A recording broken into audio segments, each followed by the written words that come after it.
આ ઘાયતું જવાનું નામ જ નથી લેતી. કાલ કાંઈ નહોતું, આજ હવાર થઈ ત્યાં ફ્રેક્ચર થઈ ગયું. એ તો મહાદેવ મહાદેવ, સ્વાગત છે આપણા નવા મિની વ્લોગમાં. આવી ગયો હનુમાન દાદાના મંદિરે, કામ ચાલુ છે ને આ બધું જોવા કઈ રીતે હું થાય છે. ત્યાંથી ટોડા હોટલે ચા પીવા આવી ગયો તો આ બધું યોગી એના ભક્તિમાં લીન થઈ ગયો. તો આ યોગી તારી ભક્તિ વાહ. લાલભાઈ ત્યાં હરાદ હતું એટલે આવી ગયા. હરાદનું જમણવાર હતું, ત્યાં જમવા આમંત્રણ લાલભાઈ દીધું તો પશુ.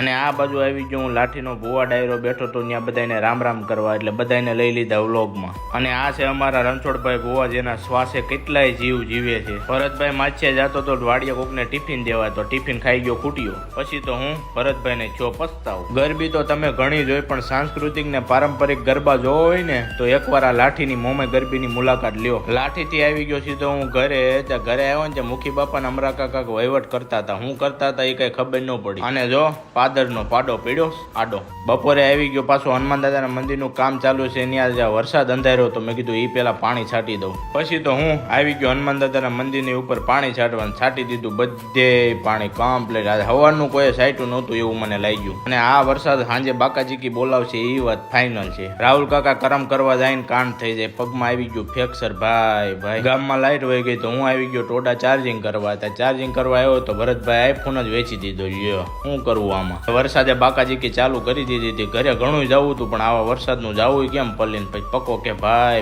પછી તો હું છેલ્લે દીનાભાઈ નો સહારો લીધો. હું ભરતભાઈ રાવતા કા નીકળી ગયા એની ફોર વ્હીલમાં બેહીન ઘરે. એ બે બાંધતા હતા ને હું વ્લોગ ઉતારતો હતો. હાલો તે આજનો દી અહીંયા સુધી તે જાય ઠાકર.